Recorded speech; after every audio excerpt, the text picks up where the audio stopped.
Ya le mandé un WhatsApp. So, Bueno, vamos a dar inicio a la... Yo creo que ya me estoy viendo, sí. Bueno, vamos a dar inicio a la segunda jornada del coloquio. Los invitamos a hacer silencio. Para esta mesa temática vamos a trabajar, va a ser sobre dolor, acontecimiento. Y nuestros ponentes va a ser el profesor Juan Sebastián Belén, el profesor Pavel, con las ponencias tituladas, la primera, del profesor Juan, Tanatopolítica de los afectos de la tragedia griega, filicidas, crímenes pasionales y venganzas.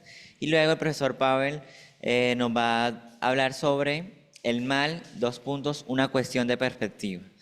Igual que en la mañana, cada uno de nuestros ponentes va a tener 20 minutos para su presentación y al final pues haremos la ronda de preguntas. Entonces, le damos pues el paso al profesor Juan, pero antes me gustaría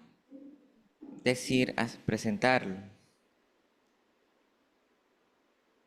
Profesor claro, Juan es Arturo. doctor en filosofía, magíster en filosofía, profesional en filosofía y de la Universidad de Cali. Actualmente es profesor de la Universidad Nacional Abierta y a Distancia, director de los cursos de arqueología, seminario de autor contemporánea y ha realizado una investigación sobre la aplicación de la verdad y el método en Gadamer. Adelante, profe. Bueno, bien, muchas gracias por la presentación, Arturo. Gracias también a los organizadores de este Coloquio Internacional de Filosofía Existencial y también un agradecimiento y un reconocimiento muy especial a la Sexta Cátedra Itinerante de Filosofía en la Zona Caribe con el tema de la enfermedad, el dolor y la muerte. Por todos ustedes y organizadores, un fraternal saludo y un agradecimiento por hacer posible pues este encuentro académico alrededor de estos temas tan urgentes y tan interesantes de abordar. Bien, entonces mi presentación de hoy la he titulado Tanatopolítica de los afectos en la tragedia griega, filicidas, crímenes pasionales y venganzas.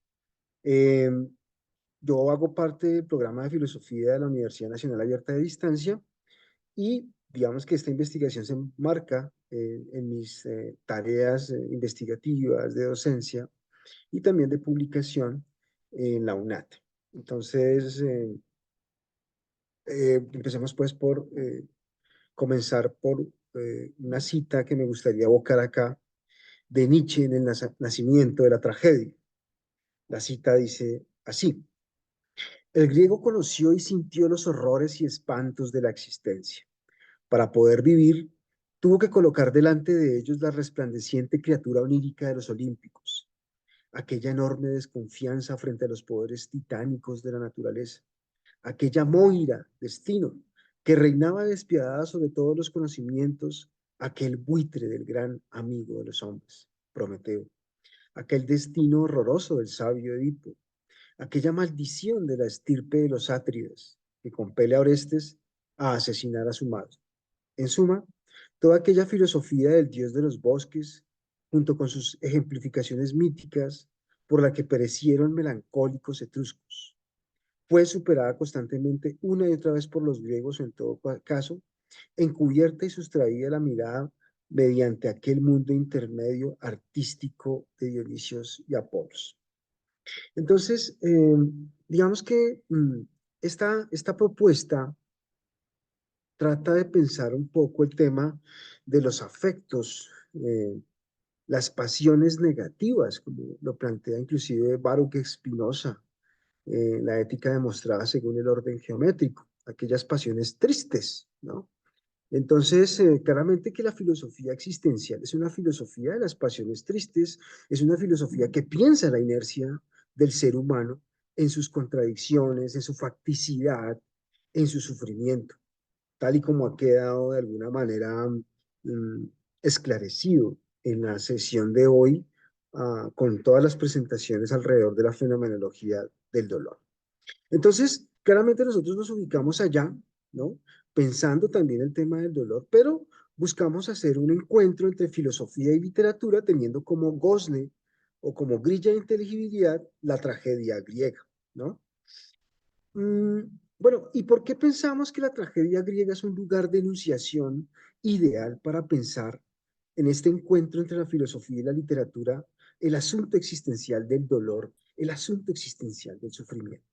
Pues lo hacemos básicamente porque pues la tragedia griega es el relato básicamente de las contradicciones, como lo señala Nietzsche, entre lo dionisíaco y lo apolíneo, ¿no?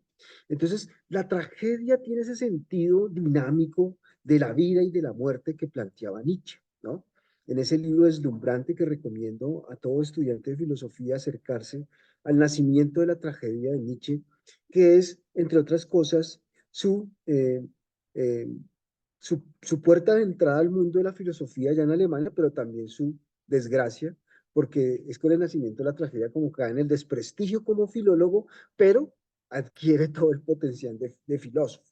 Es una obra muy interesante justamente porque nos muestra ese episodio de Nietzsche abriéndose a la filosofía, pero también cuestionando la tradición filológica alemana, porque pues se atrevió a pensar que la tragedia griega, más allá de ser un sintagma literario, más allá de ser una evocación de un tema clásico de la literatura griega, es también una forma de entender la dinámica dionisíaca apolínea de la existencia humana, y en ese sentido me parece, considero conveniente evocar la voz de Nietzsche en esa perspectiva de la tragedia, ¿no? Entonces, allí encontramos claramente un pesimismo antropológico, ¿no? Que bordea inclusive con elementos relacionados con el mito y la religión, ¿no?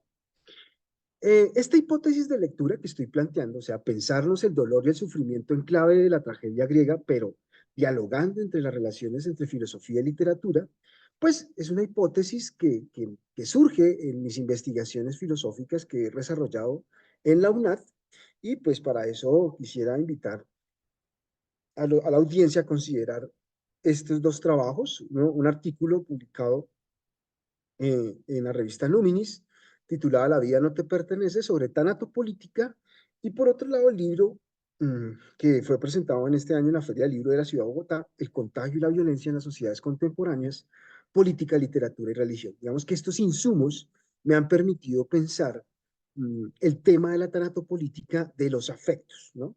Ya más adelante iremos viendo cómo nos encontramos con la fenomenología, que es también un tema de interés en este coloquio, ¿no? Y considero yo que esos encuentros son muy significativos y muy dicientes para el tema que estamos abordando. Entonces, eh, hay que partir de una hipótesis, claramente, una hipótesis, y esta hipótesis que nosotros planteamos, básicamente, plantea de una forma, digámoslo así, pesimista, de que el ser humano tiene una tendencia criminal, homicida o feminicida, para ponerlo en el contexto, digamos, mm, colombiano, como ha ocurrido recientemente, pues, en el espacio de lo público, ¿no? Mm, Entonces, los filicidios, los crímenes pasionales y las venganzas son algunas de las tipologías de los afectos que son elementos motivacionales de lo que denomina un ámbito tanatopolítico de la vida humana, ¿no? Bueno, la tanatopolítica es toda una reflexión filosófica contemporánea. Tenemos autores muy discientes que han pensado este tema, por ejemplo, Michel Foucault, del que se habló esta mañana, Giorgio Agamben, que es otro grande de la filosofía contemporánea. Mm, y así hay varios autores que han asumido la tesis tanatopolítica, ¿no?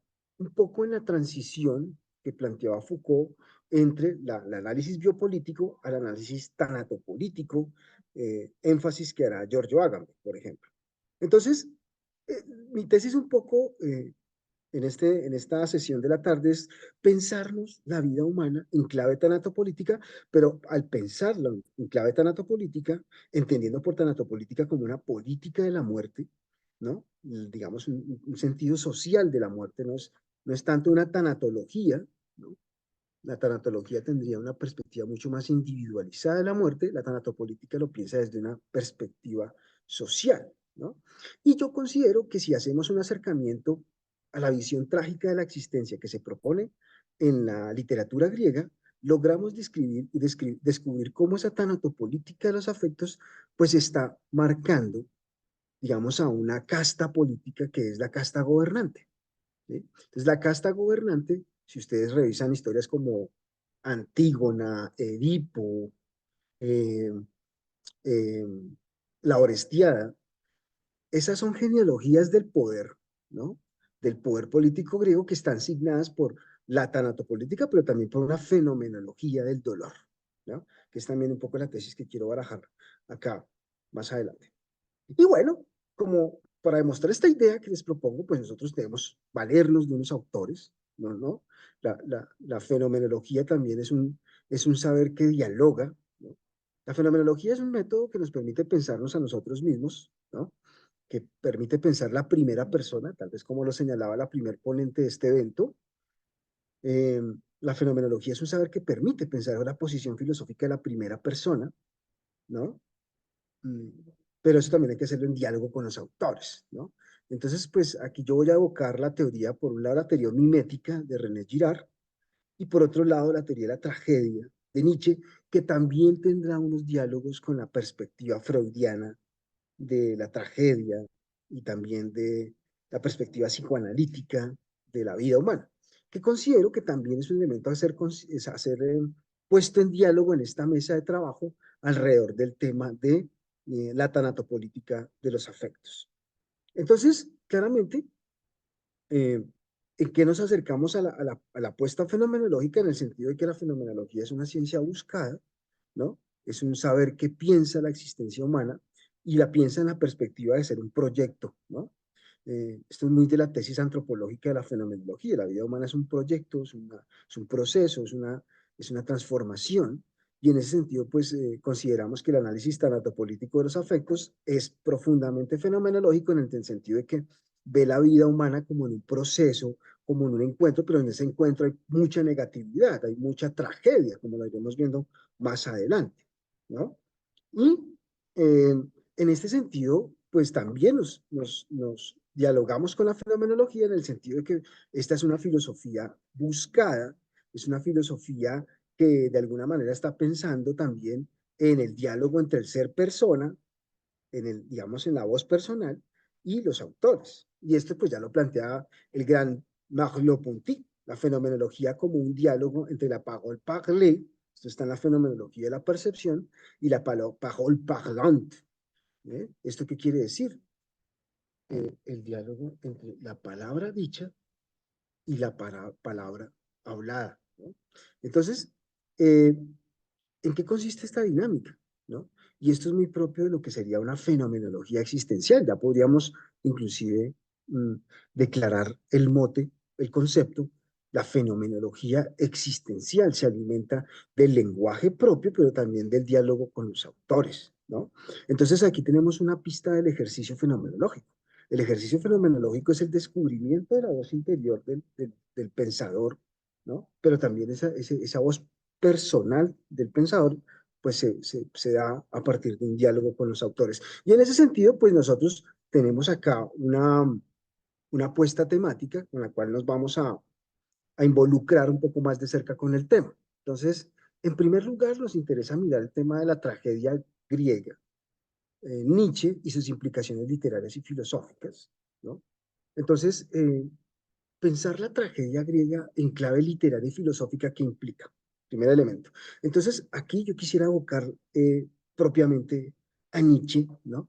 Y Nietzsche, claramente, les decía yo, en el nacimiento de la tragedia, pues es una obra que yo considero muy clave en la obra del autor y prácticamente en toda la filosofía contemporánea, porque en ella Nietzsche de alguna manera va a hacer una proposición creativa muy importante para la filosofía, pero que lo va a llevar un poco a marginarse también de la misma, del mismo quehacer académico formal, ¿no? Recordemos que el nacimiento de la tragedia es una obra que surge en respuesta a una encomienda que le hacen los filólogos a Nietzsche para que él se acerque al análisis de la tragedia griega, pero de lo que se sorprendieron los maestros filólogos de Nietzsche fue en las conclusiones y los argumentos a los que llegó Nietzsche para analizar la tragedia, ¿no? Uno de esos elementos que nos permite pensar entonces los encuentros entre literatura y filosofía en Nietzsche es básicamente la tesis de que la vida humana, desde el caso de la tragedia griega está, digámoslo así, dinamizada por los elementos estéticos y simbólicos de lo dionisiaco y lo apolíneo. Entonces aquí ya hay un argumento fuerte que distancia a Nietzsche de toda la tradición filológica y de la academia rigurosa alemana, porque no se, digamos que esa academia no soportaba que un filólogo utilizara estas categorías y las convirtiera en análisis conceptuales para poder entender un fenómeno literario como la tragedia griega. Entonces, este elemento de lo dionisiaco y lo apolíneo, pues claramente no fue aceptado por la academia alemana y eso hizo que finalmente Nietzsche fuese desterrado de la comunidad de los filólogos, ¿no? Entonces, me parece muy interesante que ese destierro de Nietzsche en este análisis que él propone de la tragedia, pues tiene que ver justamente con el descubrimiento teórico de que la tragedia griega es una dinámica entre los polos de Dionisio y Apolos. Ya sabemos que Dionisio es el dios que representa el placer, que representa la desinhibición, que representa mm, lo ilimitado del placer. Y lo apolíneo, pues es todo lo contrario, es la armonía, la inhibición, la racionalidad. Entonces, curiosamente, Nietzsche encuentra que entre lo dionisíaco y lo apolíneo podemos entender muy bien el fenómeno de la tragedia griega. Otro elemento que quisiera resaltar de este elemento dinámico entre lo dionisíaco y lo apolíneo es la relación que hay entre arte, sufrimiento y violencia. Entonces, digamos que el análisis que nos propone Nietzsche alrededor de la tragedia griega combina el elemento artístico con el sufrimiento y con la violencia.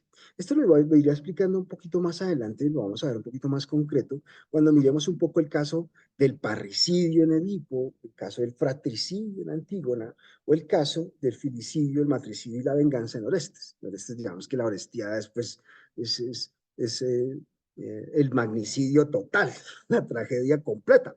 Entonces, ese es un elemento que quisiera resaltar en este análisis que nos propone Nietzsche entre lo dionisiaco y lo apolíneo, que no solamente es una cuestión de pensar la vida en tensión, que lo es, la vida está tensionada entre la vida y la muerte, sino que también es una cuestión que nos acerca un poco a las relaciones entre arte, sufrimiento y violencia, ¿no? Y claramente, pues los ejemplos de este elemento de cómo el arte, el sufrimiento y la violencia confluyen, pues los pone de presente la tragedia. La tragedia es justamente ese elemento filosófico que descubre Nietzsche y que se aparta del intelectualismo socrático. Recordemos que hay un libro clásico de Nietzsche que se llama El ocaso de los ídolos, y en el ocaso de los ídolos hay toda una crítica a la filosofía encarnada por Sócrates, ¿no? Y claramente Nietzsche, aquí está el gran contradictor de estas tesis filosóficas que propone Nietzsche, es ni más ni menos que el socratismo, porque justamente el socratismo pensaba que podíamos emanciparnos de las pasiones, que podíamos atemperar nuestros deseos y eliminar la violencia, el ser humano podía practicar la mayéutica y se encontraba a sí mismo. Pero entonces Nietzsche nos muestra el otro camino, que hay otra forma de abordar la filosofía a la luz del sufrimiento, a la luz de lo dionisiaco, de la dinámica vital dionisiaco-apolínea, ¿no? Y que hay otra forma de pensar, digámoslo así, el autoconocimiento y tiene que ver con el sufrimiento, que me parece un elemento muy revelador. Cómo el sufrimiento puede ser un camino para el conocimiento de nosotros mismos, que fue, digamos, una de las cuestiones que nos propuso el profesor Juan Manuel en su lectura sobre Heidegger, ¿no? Claramente el dolor y el sufrimiento pues es un camino para encontrarnos a nosotros mismos, pero ese encuentro con nosotros mismos no es una forma esclarecida, no es llegar digamos, al concepto socrático, sino que ese encuentro con nosotros mismos es tortura, ese encuentro con nosotros mismos es dolor, es sufrimiento. Entonces, aquí quisiera hacer una moción de orden de lectura en la perspectiva nietzscheana, claramente, en el sentido de que gracias a ese acercamiento filosófico que nos propone Nietzsche en el nacimiento de la tragedia, descubrimos que en el arte, el sufrimiento y la violencia hay otro camino para entender al ser humano. Y en este sentido considero que es un elemento fundamental para pensar una fenomenología del dolor, ¿no? Partir de los elementos que nos propone Nietzsche alrededor de lo dionisiaco y la política. Y bueno, otra tesis filosófica profunda que nos propone Nietzsche es el eterno retorno y la simbólica del mal. Claramente, cuando pensamos el dolor en su dinámica trágica, descubrimos que hay todo una concepción cosmológica que es la que identifica propiamente Nietzsche con el tema del eterno retorno, ¿no? Entonces, el eterno retorno claramente es una propuesta cosmológica que nos plantea, miren, la dinámica entre la vida y la muerte, tal y como se presenta en la tragedia griega, corresponde a la cosmología eh, antigua. La cosmología antigua era una cosmología cíclica, ¿no? Y la ciclicidad hace parte de la dinámica de la vida, ¿no? La vida, la muerte, la vida, y eso hace parte del eterno retorno a lo mismo. O sea que ahí tenemos una cosmología, una idea de la temporalidad y una simbólica de, ¿no? Y cuando entendemos una simbólica del mal, hablamos justamente de la dinámica estético tanática de lo dionisiaco y lo apolíneo, ¿no? Como un elemento para pensar la simbólica del mal. O sea que la tragedia nos propone una serie de símbolos alrededor del mal, ¿no? Una simbólica del mal. Y en ese sentido aquí encontramos elementos que nos llevan de este análisis literario y filosófico a una perspectiva hermenéutica, como un reducto de análisis que nos queda para pensar un poco la condición humana en la tragedia griega. Entonces ahí brevemente, a grandes rasgos, quisiera presentar la propuesta nietzscheana alrededor del sufrimiento, de la violencia y cómo eso se encuentra en la tragedia griega y cómo eso lo apartó de la comunidad de los académicos, pero lo acercó profundamente a miradas más interdisciplinarias de lo filosófico en relación con la literatura. Pues yo que Nietzsche es el gran autor contemporáneo que nos muestra cómo podemos pensar literatura y filosofía a partir de la tragedia griega y cómo eso es un reducto a partir del cual podemos descubrir una fenomenología del dolor. Bien, ahora pasemos un poco el tema del sacrificio, ¿no? Que yo considero que es otra de las variables importantes en la tragedia griega, ¿no? Y en esto de lo que ya he denominado una tanatopolítica de los afectos. Entonces, básicamente, aquí ya nos vamos a otro costado totalmente contrario a Nietzsche, pero que dialoga mucho con Nietzsche, que es la propuesta de René Girard de la teoría mimética. Y que yo, en mis investigaciones, particularmente investigación doctoral, me atreví a pensar una fenomenología mimética, que pues espero tener la oportunidad de explicárselos porque pues tendría bastante consonancia con este evento que se está pensando alrededor del dolor y el sufrimiento. Entonces, la tesis del sacrificio que nos propone René Girard, que es un autor, digámoslo así, que pertenece a la ola postestructuralista, pero pues un poco en la tradición norteamericana, a pesar de que es un autor que nace en Francia, pero que toda su formación académica la hace en Estados Unidos. Eh, esta visión, digamos, del sacrificio es la que identifica a René Girard propiamente en la tragedia griega. Y esto lo hablo en una obra muy particular que se llama La violencia y lo sagrado, ¿no? Entonces, en La violencia y lo sagrado, Girard plantea que el sacrificio, si bien plantea un elemento dinámico, como lo propuso en su momento Nietzsche, entre lo dionisiaco y lo apolíneo, lo cierto es que en el fondo de la tragedia lo que opera es el sacrificio de seres humanos. Y aquí ya vamos a entrar a los ejemplos. Entonces, pensemos un ejemplo que me parece muy importante, que es el de mm, Ifigenia, por ejemplo. Aquí no lo nombro, pero no está en la apuesta discursiva, pero de momento quisiera, a pesar de que es una tragedia Ifigenia, quisiera mencionar el caso de Ifigenia, que nos conecta un poco con la épica homérica. Entonces, sabrán ustedes que uno de los reyes que participa de la guerra de Troya, ¿no? El gran relato de la Ilíada de Homero, es ni más ni menos que Agamenón. Agamenón es un rey griego muy poderoso, mm, y él hace parte un poco de la historia de la Ilíada de Homero. La perspectiva de este rey griego un poco es la de colonizar Troya, ¿no? Y entonces, Profe, qué pena, es que sí, el tiempo se acabó, si podría cerrar. uy, eso fue pero sacrificial el tiempo. Bueno, prácticamente se me va la otra parte del argumento, digamos, solamente nos quedamos con la perspectiva nietzscheana, pero bueno, voy a hacer lo más sintético posible, hablando un poco en el caso de Ifigenia, y con eso cierro. Eh, este rey, que hace parte un poco de la tragedia también, de la historia de tragedia de Ifigenia, tiene una hija que se llama Ifigenia. Ellos salen, en esa historia nos cuentan, salen para Troya, ¿no? A conquistar un poco esa tierra. Y Ifigenia, pues él lleva a su hija en su barco, y entonces ocurre que va a haber una tempestad. Los sacerdotes le dicen a este rey griego que debe hacer un sacrificio, porque de lo contrario, pues no habrá éxito en la empresa militar, y este rey decide sacrificar a su hija, ¿no? Y el sacrificio de la hija, pues produce un éxito en la empresa militar, ¿no? Entonces, ahí encontramos un elemento filicida en la historia de este rey griego, que a través de un poco la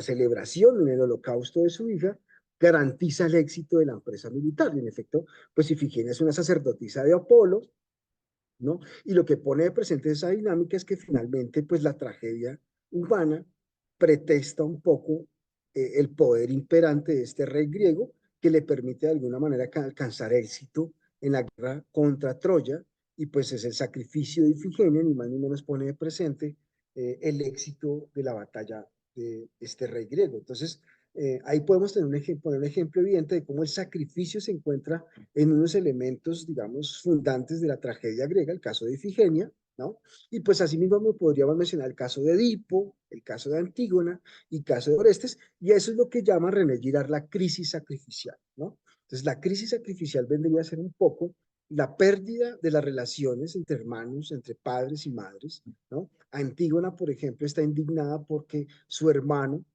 ella pierde a los hermanos en una guerra que hay entre Eteocles y Polinices, y entonces Antígona está indignada y batalla contra uno de los poderosos de Tebas, mmm, alrededor del entierro de su hermano. Orestes también sacrifica a su madre, ¿no? La mata, ¿no? Luego de enterarse que su madre mata a su padre, que es Agamenón, otra vez el rey griego del que estábamos hablando en el caso de Ifigenia. Entonces, vean ustedes que la tragedia griega es una situación envolvente de sacrificios humanos, y esa situación es lo que llama René Girard la crisis sacrificial. Entonces, la perspectiva nietzscheana del eterno retorno de lo mismo, de la simbólica del mal, que está en la tragedia griega, no advierte esta situación de la crisis sacrificial, ¿no? Entonces el sacrificio en la perspectiva nietzscheana, digamos, se vuelve un gran espectáculo, ¿sí? Un espectáculo estético casi para ser admirado, pero lo que René Girard advierte es que ese espectáculo es ni más ni menos que la crisis sacrificial, y esa crisis sacrificial lo que pone de presente es la imposibilidad de construir de alguna manera relaciones sociales, ¿no? Y bueno, pues el último argumento que yo quisiera considerar en esta propuesta es el tema de las genealogías del poder, los espectáculos de la violencia y la tanatopolítica de los afectos. Entonces, nombres como Edipo, Antígona, Oristes, Agamenón, Ifigenia, lo que nos muestra es que la élite política, tal y como había sido representada por la literatura griega, pues ellos son ni más ni menos que las genealogías del poder, ¿no?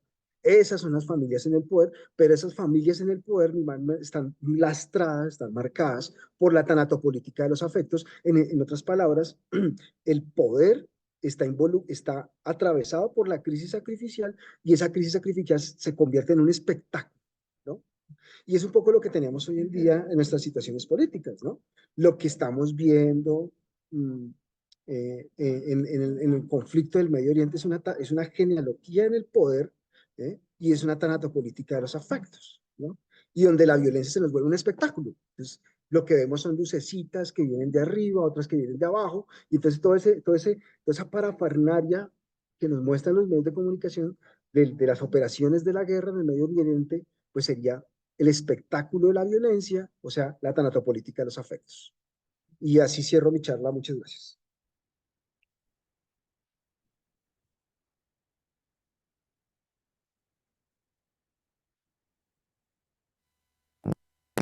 Gracias, profe, por su presentación. Ahora vamos inicio a la segunda ponencia. Em, Profesor Pavel, quiero hacerle una breve mención, segundito.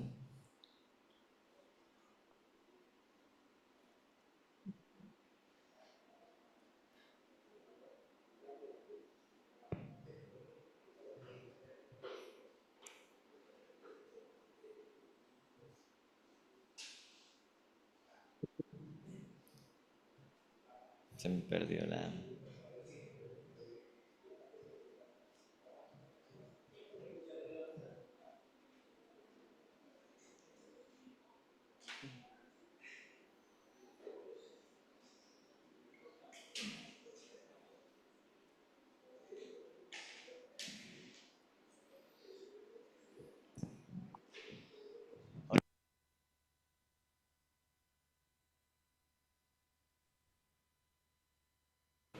Yo estoy listo cuando disponga. Listo, profe. Qué pena. Tenemos un... No, no me ha llegado.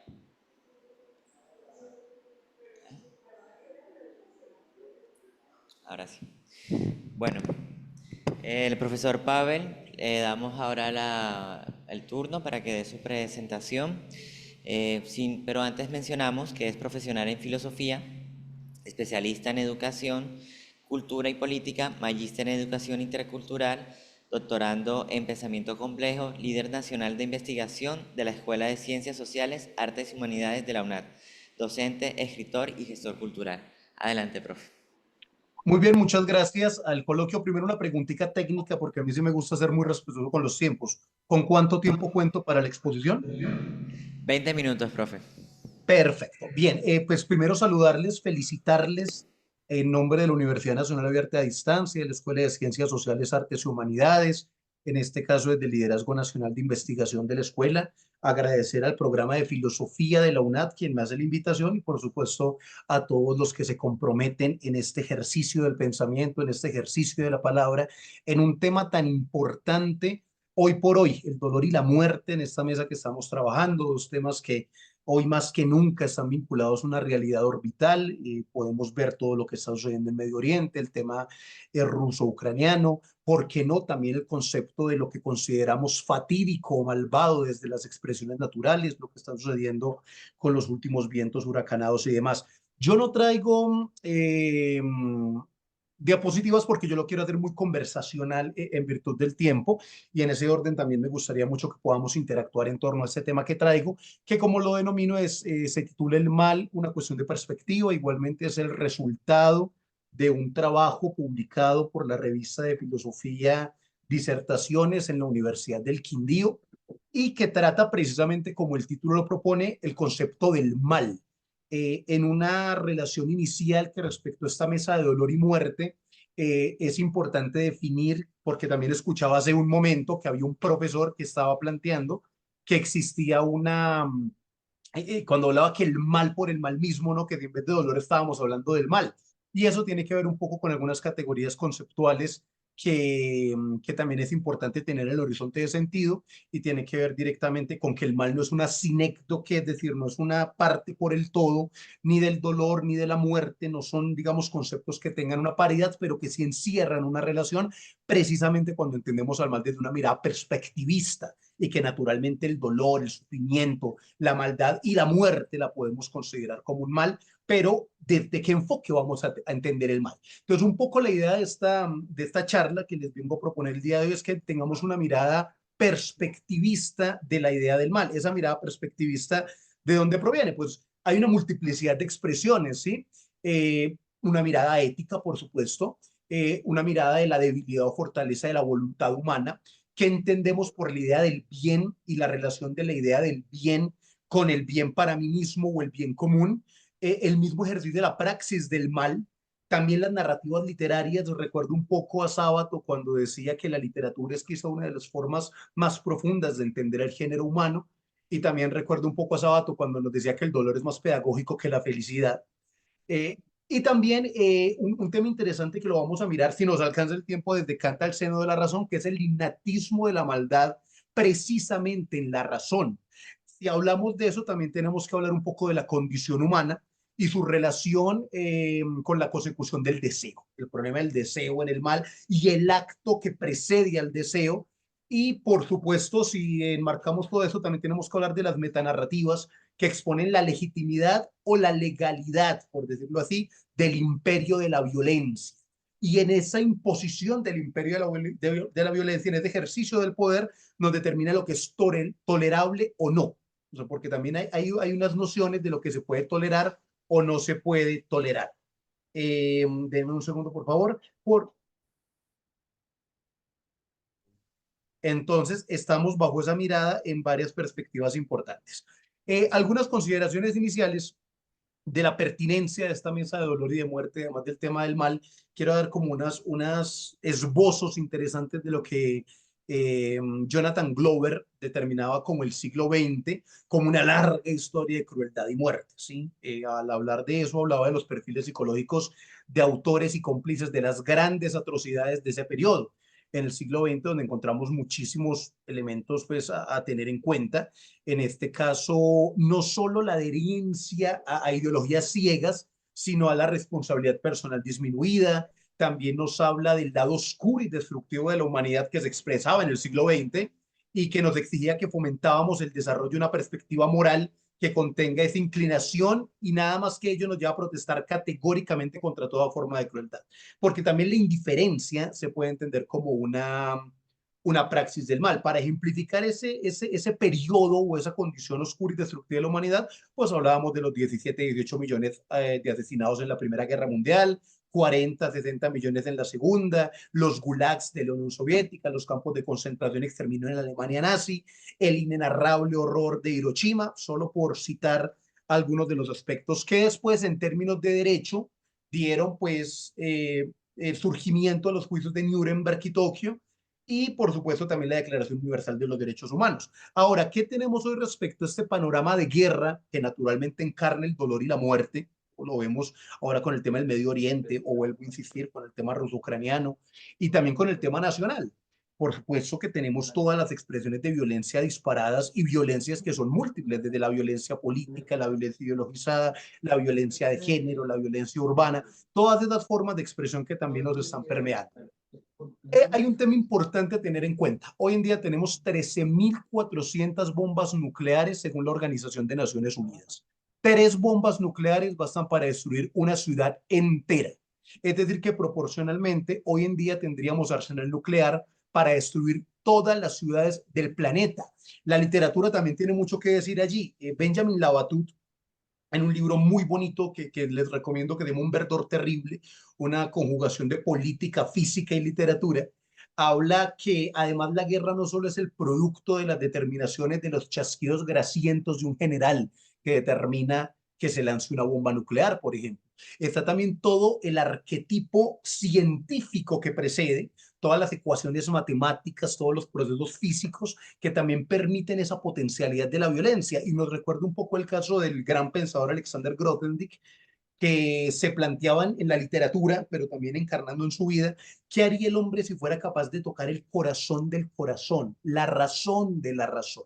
Y la razón de la razón es un poco lo que trabajaba Horkheimer que Adorno en Dialéctica de la Ilustración, cuando hablaban que uno de los cenits de la razón, en un sentido científico-técnico, dio los insumos, tanto políticos como militares, para desencadenar verbigracia la Segunda Guerra Mundial. Entonces, es como un enmarco para ir pensando cómo es que el mal, ¿sí?, se relaciona desde muchas dimensiones con el ser humano. Por ejemplo, tras la Segunda Guerra Mundial estuvo la promesa del nunca más, ¿sí? La exaltación de los derechos humanos después de la barbarie. Sin embargo, siguen sucediendo toda suerte de situaciones que violentan los derechos humanos y sobre todo que tiene unas narrativas que las preceden, por ejemplo, cierta búsqueda de poder que no se manifiesta explícitamente, sino que se, digamos, encamina a un discurso de progreso, de ideología, de causas sociales, pero también están las que encarnan el mal por el mal mismo.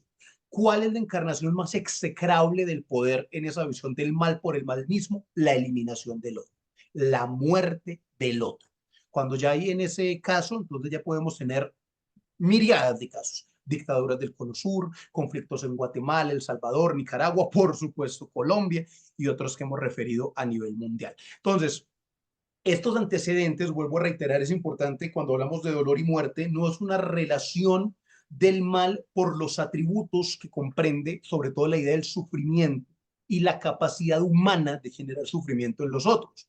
Esto es una visión muy ponerológica. La ponerología es un estudio interdisciplinario que la psicología, la filosofía, la sociología y la historia busca para encontrar causas de los periodos de sufrimiento e injusticia social, el por qué se generan las guerras de agresión, ¿Qué sucede en los discursos tras la limpieza étnica?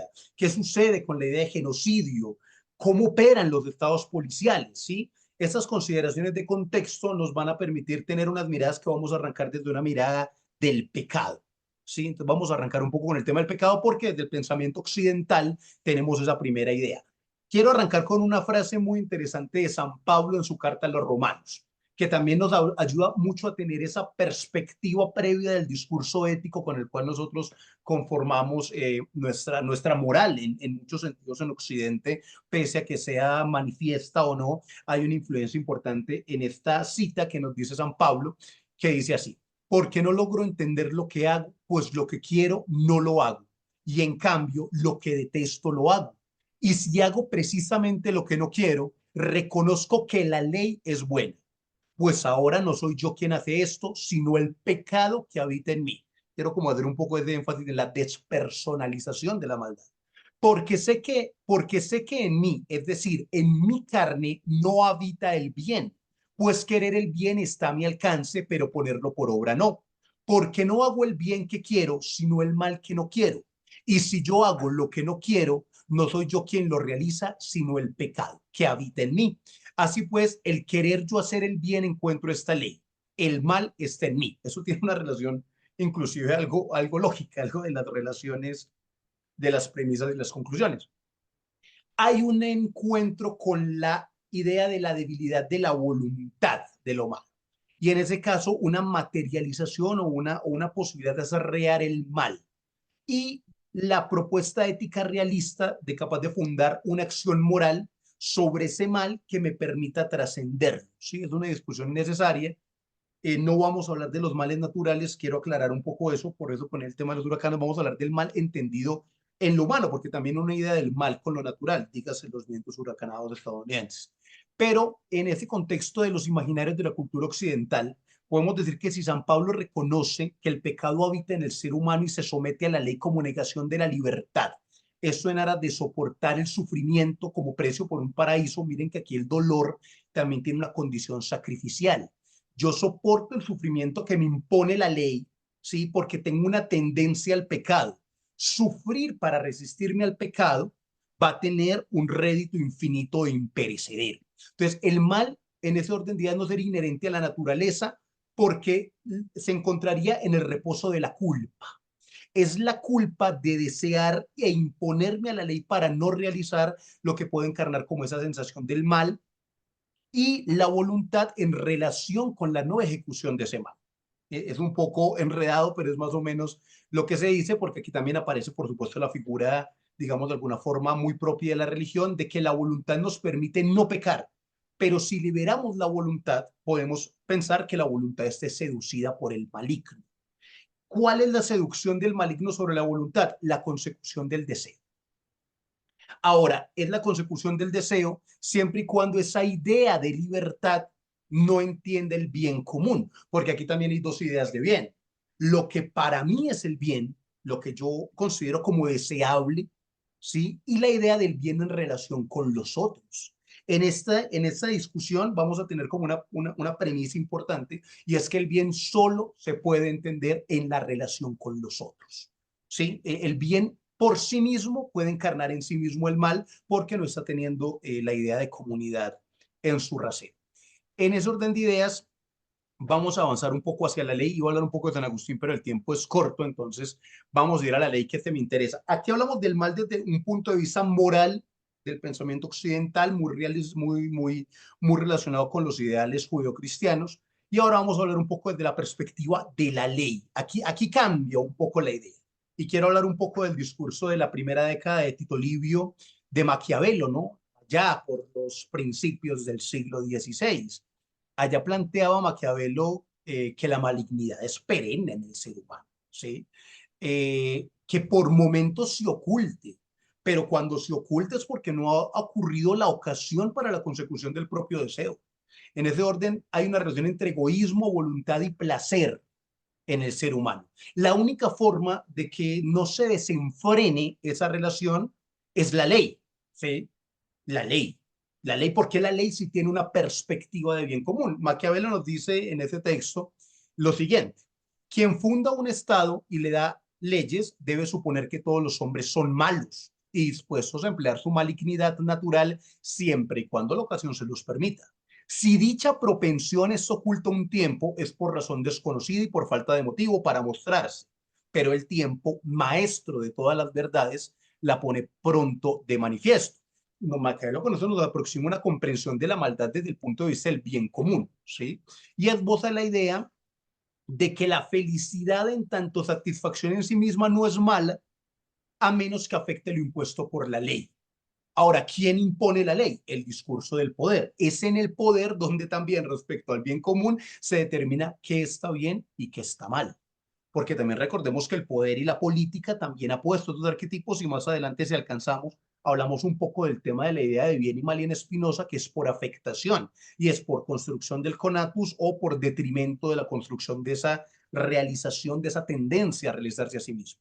Ahora, la idea de justicia, si volvemos a poner sobre el plano del bien y el mal el poder y de qué causa dolor o sufrimiento y de cuál violencia es legítima y cuál no, y dónde afecta el derecho positivo o el derecho natural, se considera importante a partir de este papel gigantesco del Estado, porque si todos desarrollaron una idea de justicia, pues entonces la muerte y el dolor y el sufrimiento y la imposición sería irrefrenable. Así lo defiende Maquiavelo en una dirección muy similar en el capítulo 13 del Leviatán. Thomas Hobbes también hace una acepción muy similar. Plauto toma la frase de Plauto mucho más célebre en Hobbes, el Homo homini lupus, que expone una naturaleza salvaje. Aquí vamos al mal como parte de la naturaleza humana. El ser humano es barbárico, ¿sí? Si puede ser bárbaro por condiciones de supervivencia y confort, lo va a hacer. Lo único que puede tener a un monstruo de esta naturaleza, a un lobo que podría ser un lobo para sí mismo, a esa condición salvaje de la naturaleza humana, es un monstruo superior. ¿Cuál es el monstruo superior? El Estado. ¿Sí? El derecho es el único que va a regular las conductas, de nuevo bajo la idea del bien común. Hobbes en ese libro 13 del Leviatán nos va a decir, en efecto, así como la naturaleza del mal tiempo no radica en uno o dos chubascos, sino en la propensión a llover durante varios días, así la naturaleza de la guerra consiste no ya en la lucha actual, sino en la disposición manifiesta de ello durante todo el tiempo en el que no hay seguridad de lo contrario. Entonces, vuelve un poco muy en consonancia con con Maquiavelo y por supuesto aquí no podemos, alguien decía hace rato también que aquí no se puede sacar de la idea de esta discusión a Schopenhauer y en efecto, por supuesto, hay una noción de Schopenhauer importante que tiene que ver con el tránsito de la moral pesimista al derecho. Schopenhauer va a ser inclusive más fuerte en esta sentencia y nos va a decir que los motores de las acciones humanas son el egoísmo y la maldad. Y la única forma de que esos dos motores del humano, que son el egoísmo y la maldad, se refrenen es a partir del derecho positivo y la fuerza del Estado.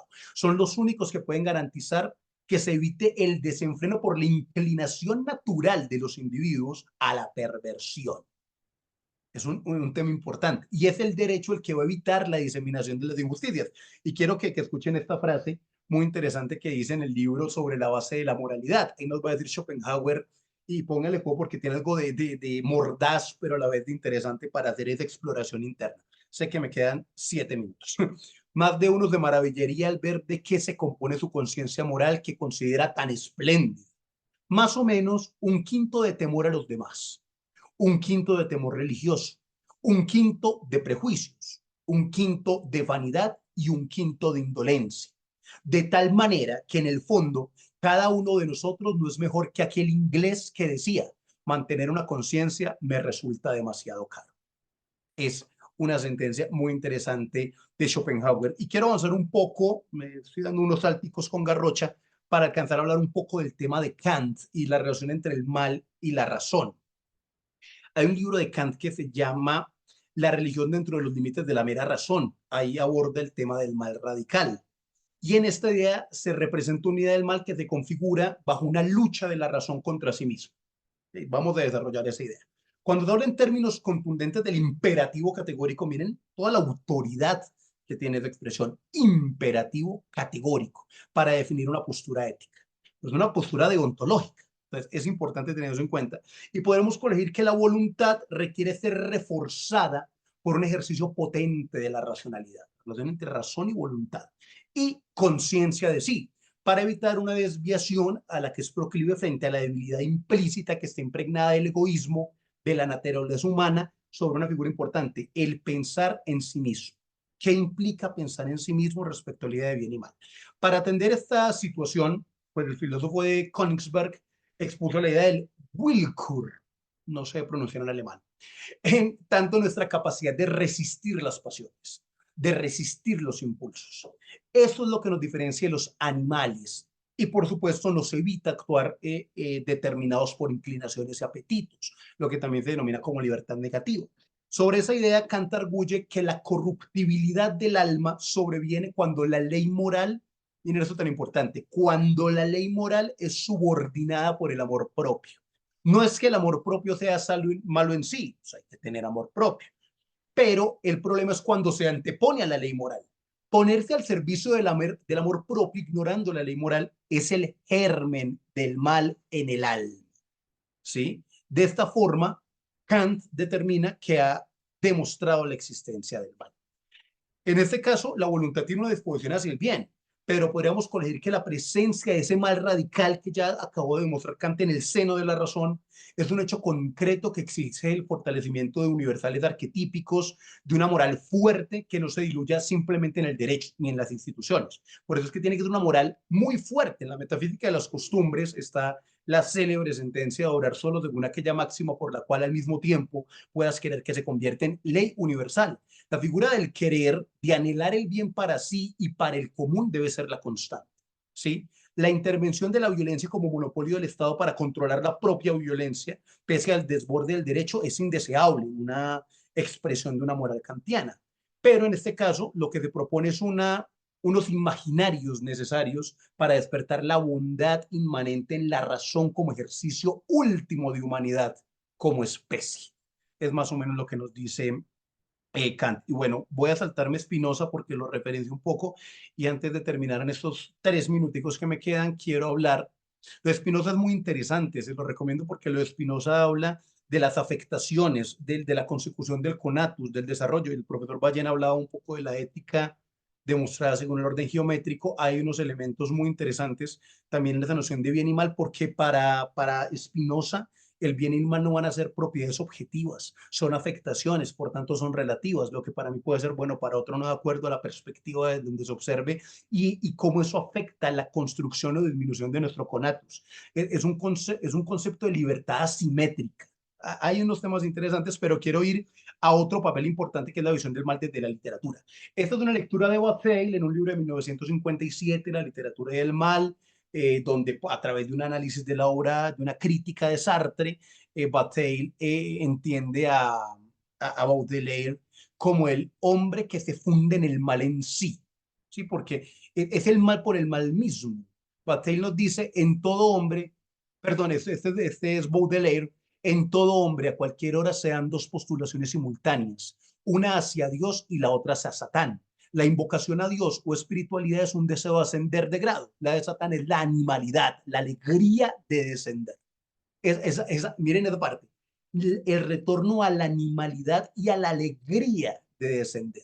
Por un lado está el ascenso, ¿sí? Relacionado con el futuro, el trabajo, las normas, el poder adquisitivo, la comodidad. Por otro, un descenso a la animalidad que está emparentado con el placer, la negación del derecho, el estado de naturaleza, si utilizamos un poco a Hobbes, y sobre todo la consecución y consumación del deseo, ¿sí?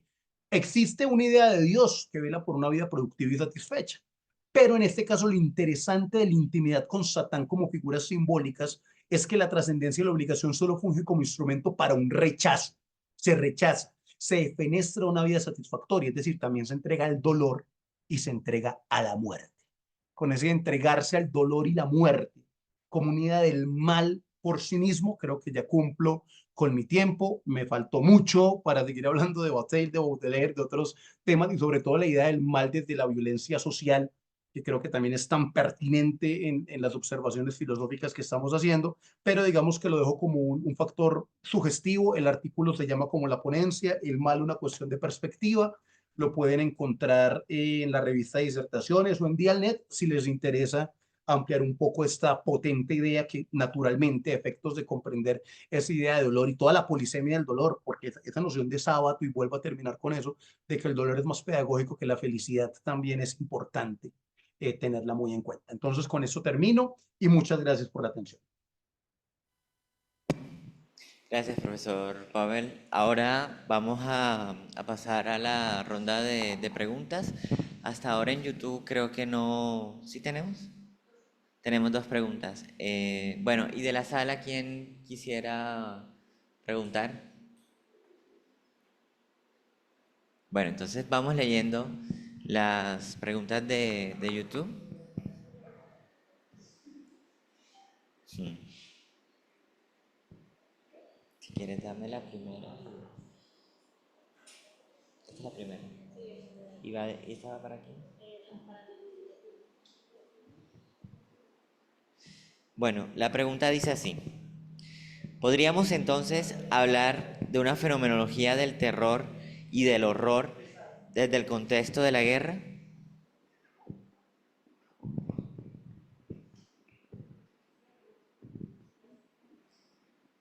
Esa es la primera pregunta. Si Pero, quiere, profe, va respondiendo, sí.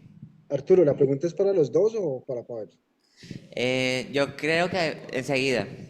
Yo creo que para Aprovechamos el que profe no. Ballén, creo que está más relacionado con el tema del profe Ballén.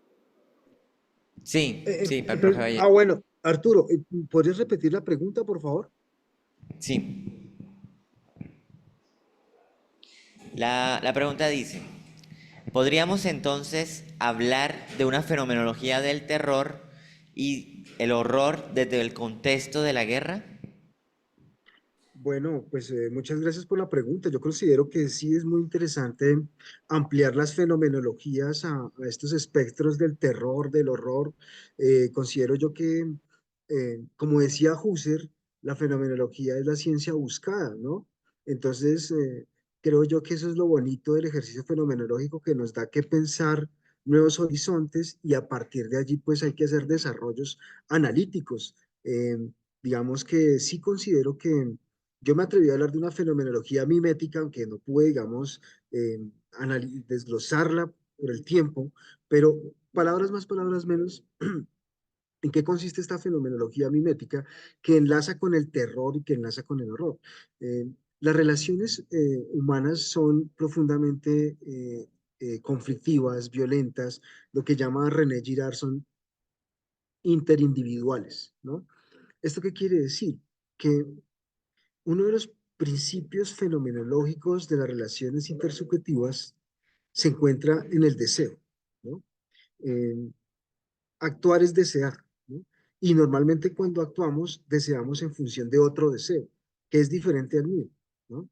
Entonces, esto es muy clave para entender la dinámica de la violencia y de la guerra, porque en últimas yo deseo lo que el otro desea, y entonces como ese otro deseo no es propiamente el mío, pues yo lo capturo y yo me lo apropio. Entonces, una forma de entender la dinámica de la violencia es a través del deseo mimético, y desear lo que el otro desea es profundamente una práctica fenomenológica, porque yo lo hago con mi cuerpo, con mi emocionalidad, con mi lenguaje. Entonces, lo interesante de la fenomenología es que nos va mostrando cómo en la corporalidad, en el lenguaje, en la mirada, se va colonizando al otro y se lo va apropiando, ¿eh? Se lo va apropiando.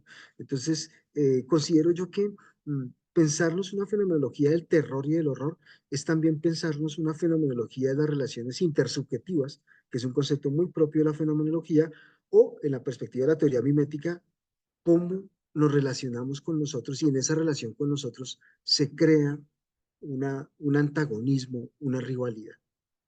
Eso podría decir. Muchas gracias por la pregunta.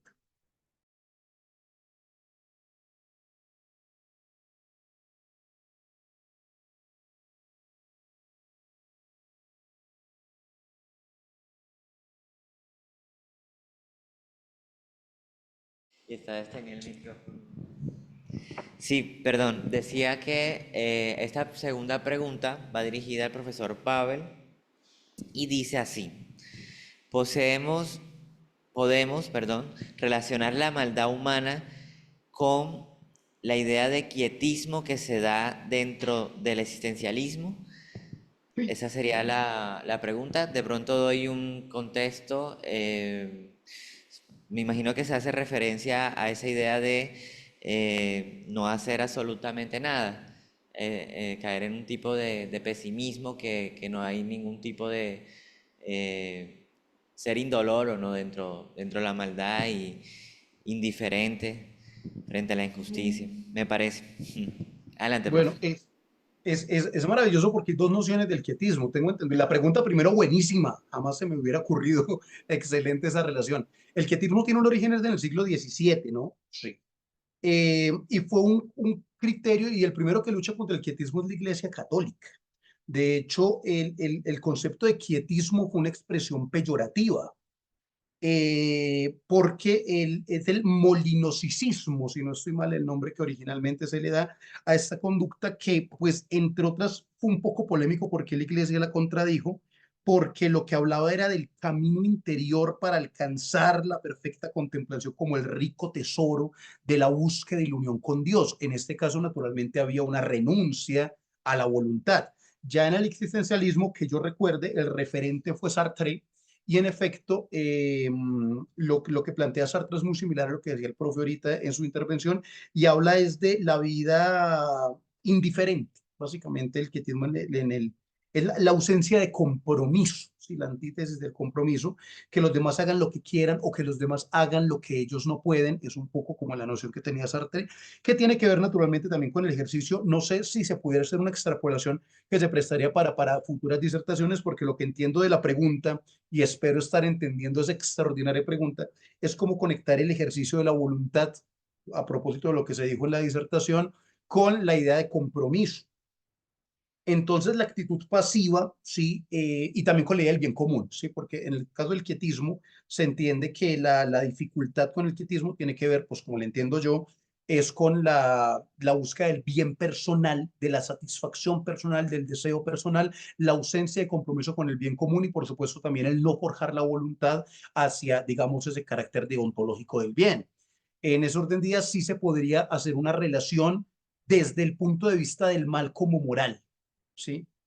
Podemos hablar que desde el punto de vista moral se puede hacer un estudio, pero abarcando esa idea del mal moral, ya en otras aristas de la interpretación, digas en términos de la política, digas en términos, por ejemplo, en términos de la ley.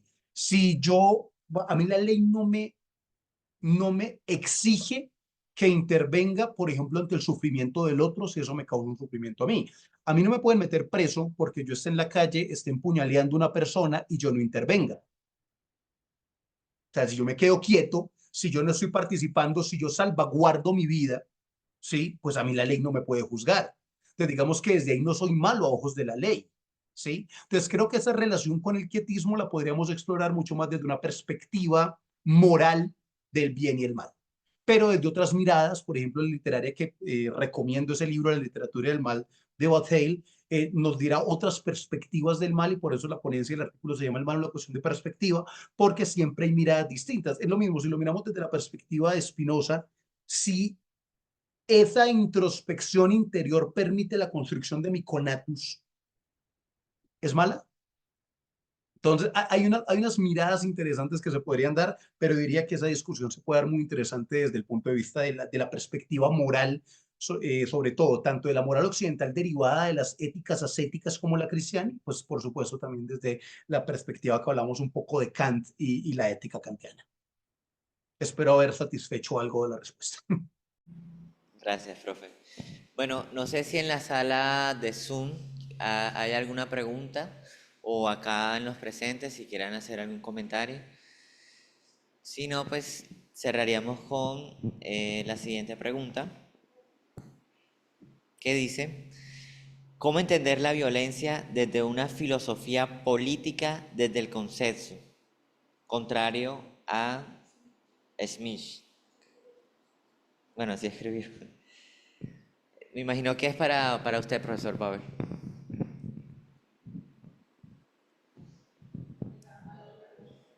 Perdón, repito la pregunta, es cómo entender la violencia desde una filosofía política, desde el consenso. Sí, Es que lo que pasa es que ahí habría que revisar cuál es la relación entre consenso y violencia y cuál es la relación entre violencia y conflicto. El problema para mí de la violencia es que los consensos son inviables en la sociedad humana porque somos una especie que en tanto social somos naturalmente conflictivas. Siempre vamos a estar en conflicto. La armonía y el consenso absoluto es imposible. Eso es totalmente imposible. En un debate de filosofía podemos estar totalmente de desacuerdo. Aquí alguien una vez que daba esta misma ponencia me decía usted cómo abordó ese tema sin abordar el tema del psicoanálisis. En fin, siempre, o sea, el consenso es casi que inviable. De hecho, una sociedad que siempre esté consensuada, pues es una sociedad que no va a tener desarrollo, que no va a tener avance, que no va a tener líneas de productividad. El consenso es una relación dialéctica en la cual también surge lo novedoso. El disenso es una fuente de creatividad. El tema, el problema del conflicto, que el conflicto en sí no es malo, el conflicto es muy necesario y más para el ejercicio del pensamiento. El problema del conflicto es la resolución violenta del conflicto. Ahí es una cosa diferente. Entonces, entender la violencia desde una filosofía política, para mí no hay posibilidad entre violencia y consenso porque la violencia es la expresión del poder. O sea, yo ejerzo la violencia cuando no tengo consenso. Y muchas veces yo llego al consenso porque yo soy el que tengo el derecho legítimo de la violencia o me abrogo el derecho natural de la violencia. Entonces, no encontraría una relación porque es asimétrico si la violencia es el mediador. Podemos pensar, diría yo, en la resolución consensuada y dialógica de los conflictos, sí. El conflicto es humano, el conflicto es social, hay conflictos personales, hay conflictos éticos. Pero diría yo que de que haya violencia no podría entender consenso, porque la violencia inhabilita cualquier forma de violencia por hacer disímiles las relaciones de poder entre los que están interactuando.